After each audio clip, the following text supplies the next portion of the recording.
The Royal Mail ship Queen Mary is the most famous of all transatlantic luxury liners.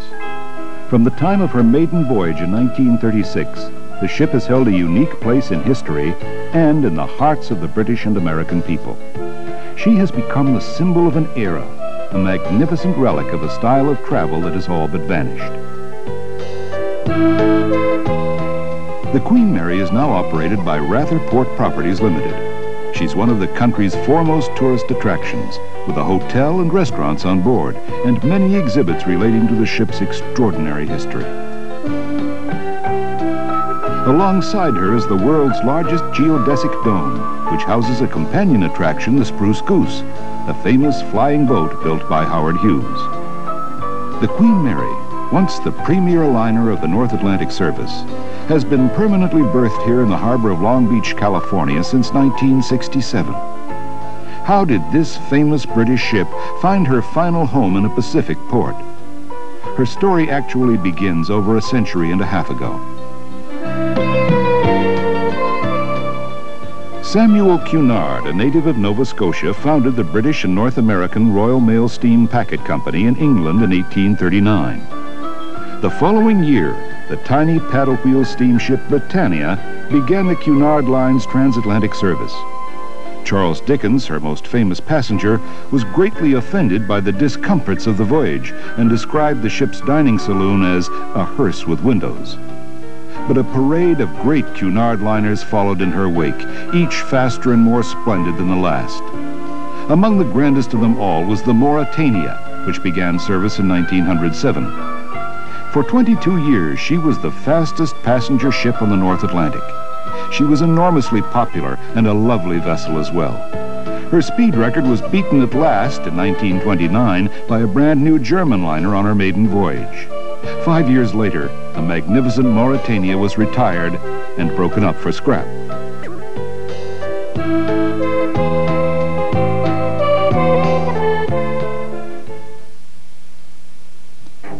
Construction of the Queen Mary was begun in the shipyard of John Brown of Clydebank near Glasgow, Scotland on December 1st, 1930.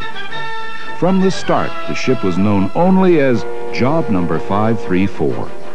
She was not given her name until the moment she was launched. A long shutdown caused by the Great Depression delayed her completion. But with financial help from the government, the men were brought back to work, and the huge ship was finished at last.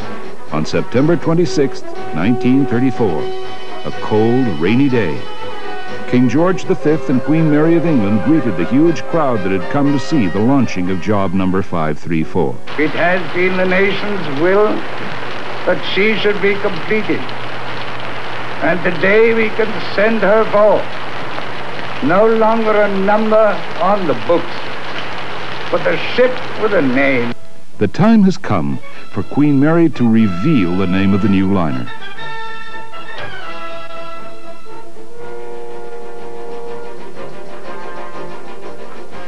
I am happy to name this ship the Queen Mary. I wish success to her and to all to sail in her.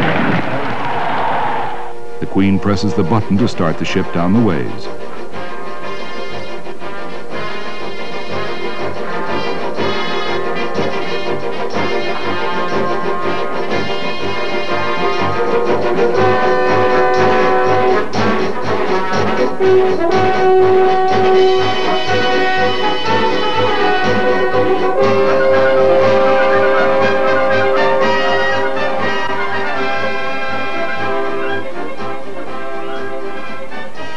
The River Clyde had to be widened at this point to accommodate the Queen Mary's 1,020-foot length.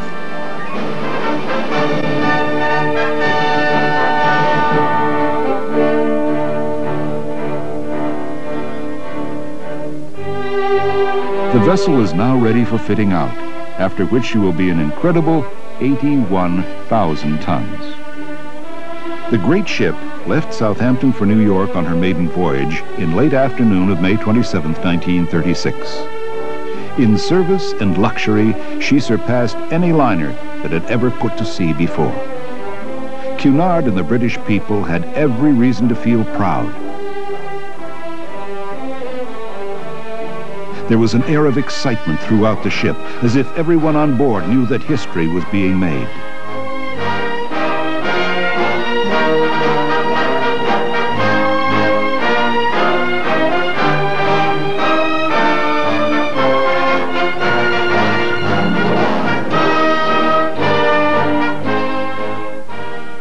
She arrived in New York on June 1st to an exuberant American reception. The new vessel had become instantly popular. She continued a regular schedule of successful transatlantic crossings for the next 3 years, vying with the Normandy, pride of the French line, for the title of the fastest liner afloat.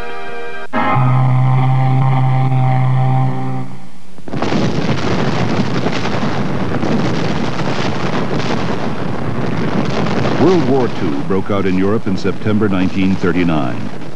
The Queen Mary and the first Queen Elizabeth, Britain's 2 largest liners, were soon taken into government service as troop transports. Both were radically altered inside and out. This RAF orderly room was formerly the Queen Mary's nursery. In 1942, briefly and for the only time, the 3 greatest liners ever built, the 2 Queens with the Normandy at the left, were tied up alongside each other in New York. This is one of the most dramatic pictures in all of maritime history.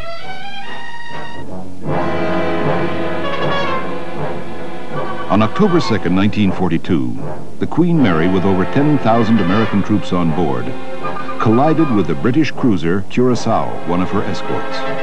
The cruiser was cut in 2. The Queen, obliged to follow standing orders in waters infested with U-boats, could not stop. The Americans rushed to the rails and threw life jackets to their stricken comrades in the water. But the cruiser sank almost at once, and 329 British sailors were lost.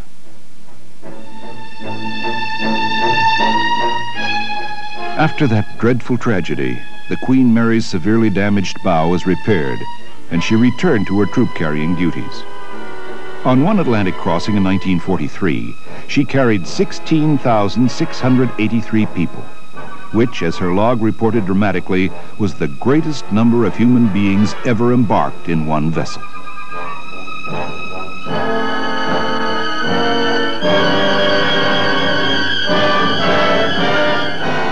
The Queen Mary was armed with anti-aircraft guns, and the British and American gun crews drilled regularly. Fortunately, the ship was never fired upon and was never obliged to fire a shot at an enemy. The Queen shuttled Allied troops all over the world, usually sailing alone. Her great speed provided more safety than a slower convoy would, and she could easily outrun enemy submarines. She even visited South America. In tropical waters, the ship, which had no air conditioning, became extremely hot below decks. As many veterans recall, conditions on board were unbelievably crowded. Every inch of space was used. Bunks were even jammed into the empty swimming pool.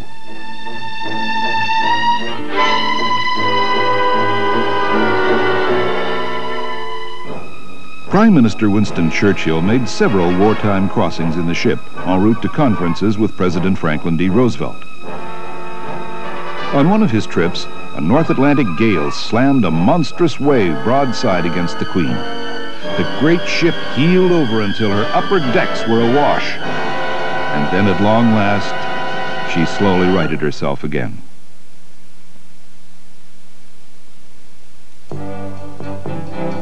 With the end of World War II in 1945, the Queen Mary engaged in the happy task of carrying American GIs back to the States. Many men were wounded, and sick bay, once the ship's first-class main lounge, was packed. For every man on board, time couldn't pass fast enough. The war was over at last, and they were going home.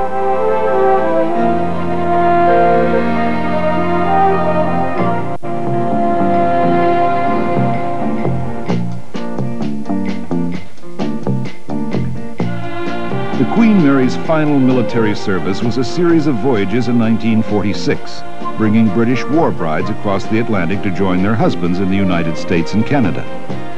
Altogether, the ship transported more than 30,000 brides and babies.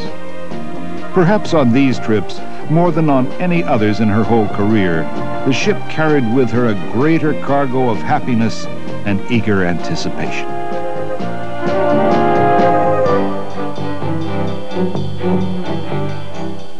The Queen Mary underwent refitting for her return to transatlantic passenger service. She was repainted in the black, white, and red colors of peacetime. During the war, she and the Queen Elizabeth had transported about 1.5 million troops all told. Winston Churchill paid glowing tribute to the wartime work of both gallant vessels. Without their aid, he said, the day of final victory must unquestionably have been postponed.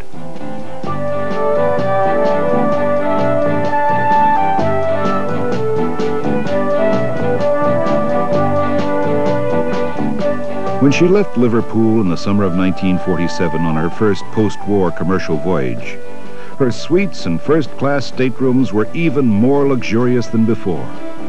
The most expensive accommodations could run as high as $5,000 round trip. Newly redecorated suites and staterooms, their walls gleaming with paneling and inlays, showed in exquisite workmanship why the great vessel had always been known as the Ship of Beautiful Woods.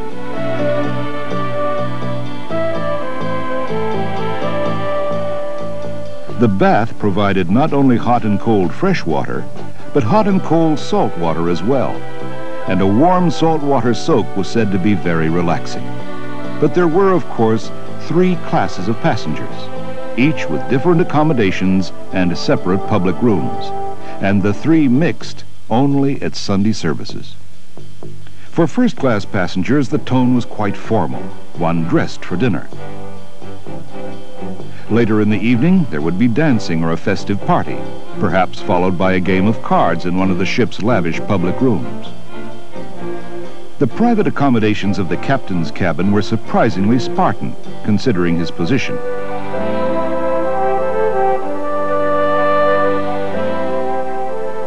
An invitation to visit his sitting room for tea was extended to many distinguished passengers.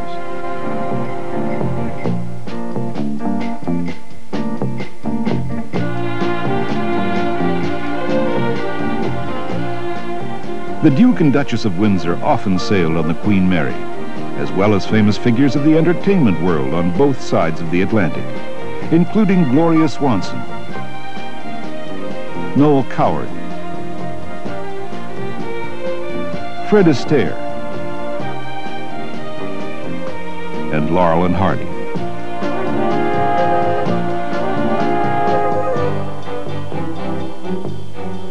Bob Hope often found time to entertain his fellow passengers. In August 1938, the Queen Mary had been the first passenger steamship ever to cross the Atlantic in less than 4 days. Her average speed then was over 31.5 knots. For the 20 years of her post-war career, she continued to be a fast and comfortable ship, carrying on with the Queen Elizabeth the weekly transatlantic service for which the 2 great vessels had originally been designed.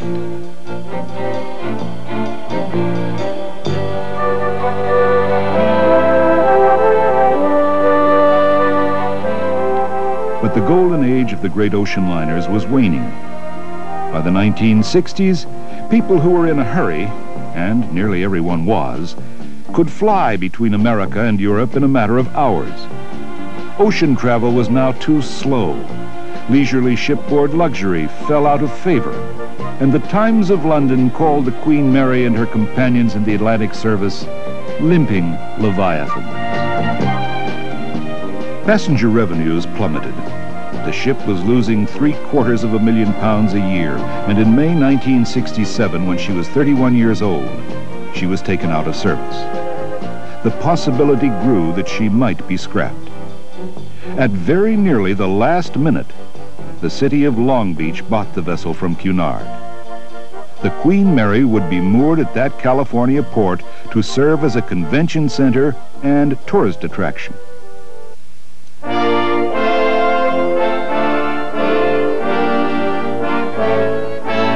Thousands of well-wishers came to say goodbye when the Queen Mary left her home port for the last time.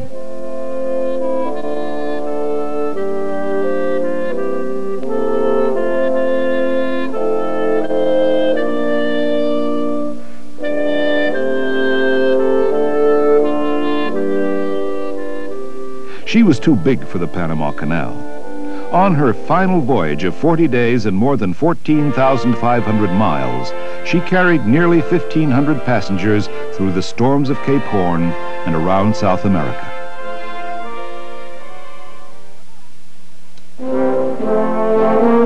She arrived at Long Beach to a tumultuous welcome, and a vast flotilla of small craft escorted her to her new home in the New World.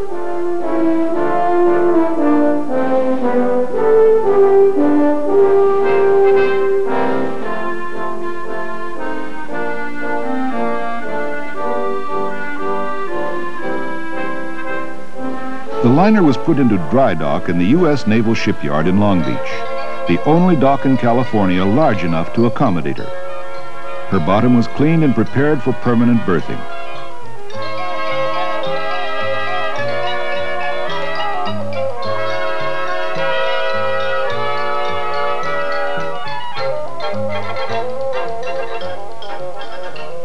Parts of the Queen Mary's interior had to be renovated before she would be ready for her new career, and this was accomplished by first removing her 3 huge stacks.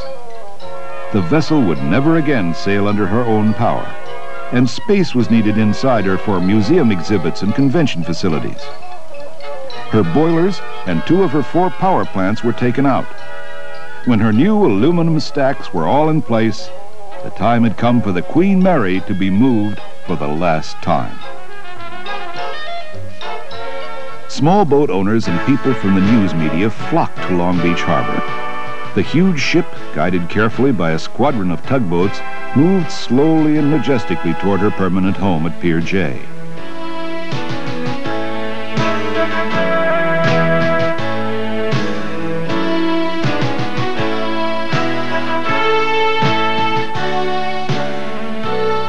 Her new berth, with its access towers and mooring facilities, was all ready for her. Actress Greer Garson, as elegantly British as the Queen Mary herself, was hostess of the installation ceremonies. Ship enthusiasts realized with a pang of sorrow that this was the Queen Mary's final mooring. She would never leave this site. And yet, everyone who has ever seen the great ship and responded to her beauty is surely grateful that she has not shared the tragic fate of the Mauritanian. Here at Pier J, inside her own breakwater, the Queen Mary would be safe from all danger.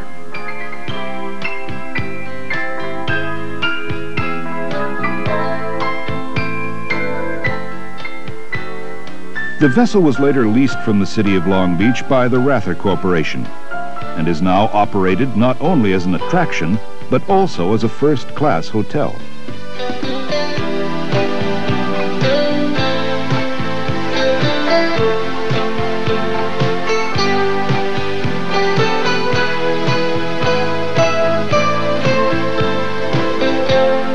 There are nearly 400 rooms, all of which are refurbished staterooms, carefully maintained as they were when the ship was in service. There are also several excellent restaurants on board. One of the greatest ships in history is here for the viewing. Open for both guided and self-guided tours, as well as scheduled talks and demonstrations by ship's officers on a variety of nautical subjects, including knots and signals. Uniformed personnel are on hand at key locations to answer questions. There are interesting shops in Piccadilly Circus and elsewhere on the prom deck.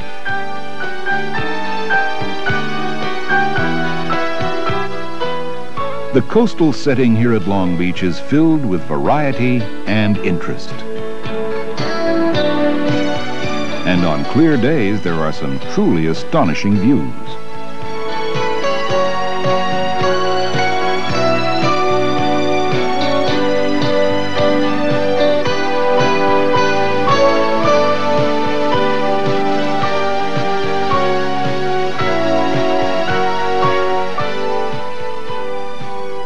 The wheelhouse, which was off-limits to passengers when the vessel was underway, is now a high point of the ship's tour. All instruments and brasswork are kept flawlessly polished in true maritime fashion. The navigating bridge, too, is for ship's crew only. It was from here that the captain and the pilot often conned the ship during her arrivals and departures from port. The outboard ends of the navigating bridge extend beyond the ship's sides, and you can stand there and look straight down to the water. Shipboard visitors always enjoy meeting Captain John Gregory, genial host of the Queen Mary. Every visitor should have a stroll on the prom deck. With a little imagination, it's almost possible to feel the ship roll a bit under your feet, as if she were still plowing through the North Atlantic swells. Much of the forward deck gear of the ship looks just as it did when she was at sea. The anchor winches and chains are truly enormous, and they needed to be. Each of her 2 bow anchors weighs 16 tons.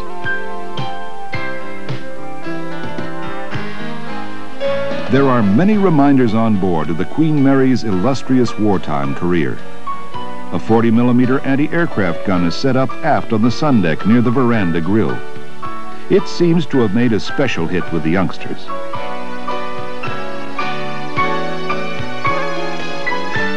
Farther forward on the sun deck, there are extensive exhibits relating to the war, and shipboard scenes have been recreated that stir the memories of those veterans, British and American alike, who visit the vessel.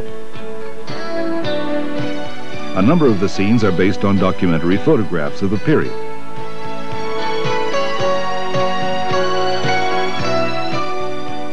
At the start of every voyage, passengers were required to try on life jackets and to participate in a lifeboat drill, so they would know what to do in an emergency. Experienced officers now conduct demonstrations of these procedures and even lower one of the Queen's lifeboats some distance over the side.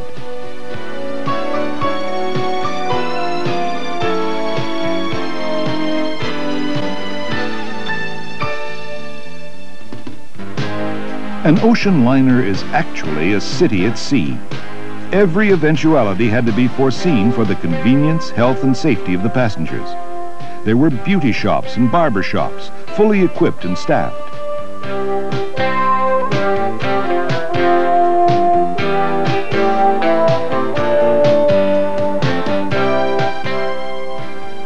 There was a doctor's dispensary on board, an infirmary, and even a small operating room with a surgeon on call.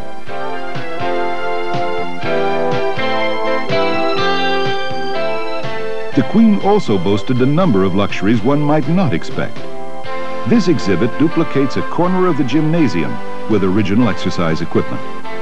Fitness-oriented passengers could enjoy a brisk run around the promenade deck. 4 complete laps were equal to a mile. In the chilly air of the North Atlantic, that must have been a stimulating experience. A visit to the Queen Mary's cavernous engine room is always an exciting part of any visitor's tour. This area and the bridge were quite literally the 2 nerve centers of the ship. Here, deep in the bowels of the ship, you can see much of the gigantic machinery that was used to drive and steer her. Few passengers ever saw this place. The ship's wireless room is now an active ham radio station, call letters W6RO, operated by the Associated Radio Amateurs of Long Beach. Some of the Queen Mary's original radio gear is still here, although it has been supplemented by modern equipment.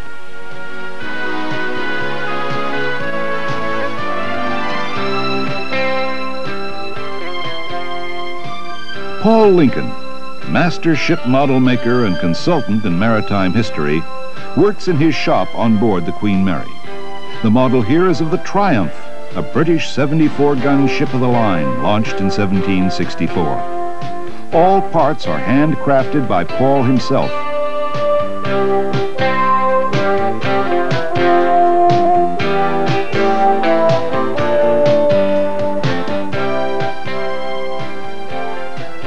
When the model is completed, 3.5 years' work will have gone into it, and its value will be $150,000.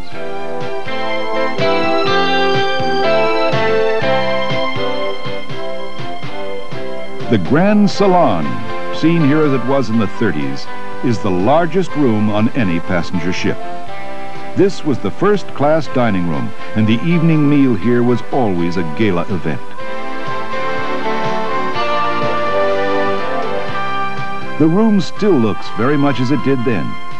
It's used now for meetings and banquets, and following the elegant Queen Mary tradition, a champagne brunch is served here every Sunday in a comfortably informal atmosphere. The brunch is rated as one of the finest anywhere. The observation lounge, considered by many visitors to be the most colorful and exciting room on the ship, is located on the prom deck. This was the cocktail bar for first-class passengers, and the atmosphere and Art Deco elegance of the 30s have been carefully preserved.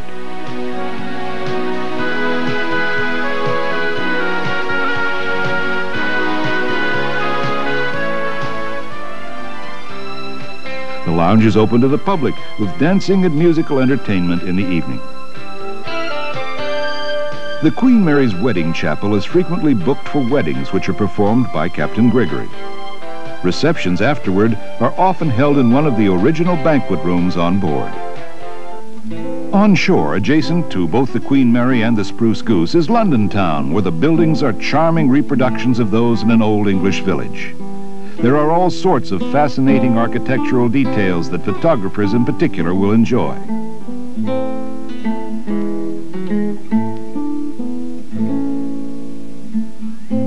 London Town offers a variety of fascinating gift and souvenir shops and several inviting restaurants, including the English pub.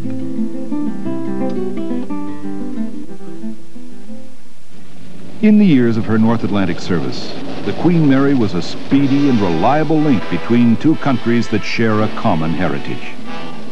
It's been said that no other ship since the Mayflower has been held in such affectionate regard on both sides of the ocean.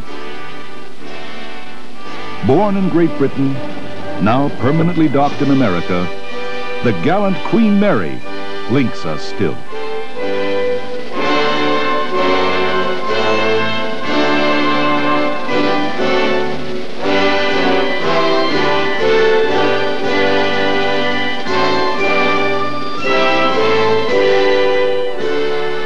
She's a priceless maritime treasure, a technological triumph in mankind's eternal struggle with the sea. Those who love ships can only stand and admire her, handsome, regal, justifiably proud, and feel thankful that she's still with us. She will always be Queen of the Sea.